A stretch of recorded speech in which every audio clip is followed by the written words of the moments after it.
एक छोटे से गांव में, जहां परंपराएं जीवन का आधार थीं, एक युवती जिसका नाम प्रियंका था की शादी बड़े धूमधाम से हुई। प्रियंका का सपना था कि वह अपने पति अजय के साथ सुखी जीवन बिताएगी। शादी की रात जब विदाई के बाद वह ससुराल पहुंची तो उसका स्वागत हंसी खुशी हुआ।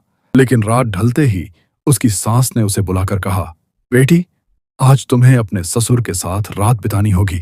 यह सुनकर प्रियंका के पैरों तले जमीन खिसक गई। उसने चीख कर कहा, ये आप क्या कह रही हैं? आप होश में तो हैं? सास ने शांत स्वर में समझाया, बेटी, ये हमारे गांव की पुरानी परंपरा है। हर नई बहू को पहली रात अपने ससुर के साथ बितानी पड़ती है। यह रिवाज सदियों से चला आ रहा है।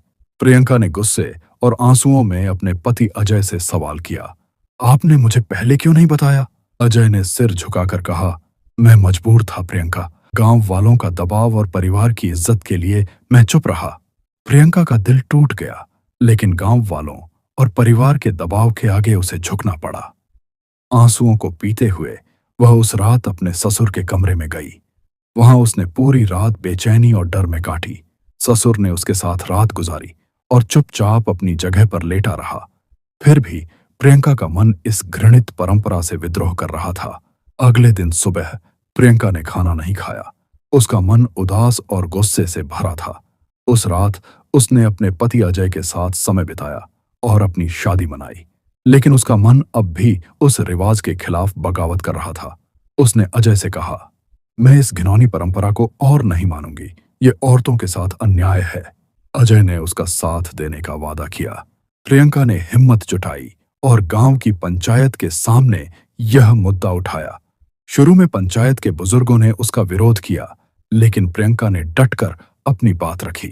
उसने कहा, यह परंपरा नहीं, अपराध है। ये औरतों की इज्जत और आजादी छीनती है।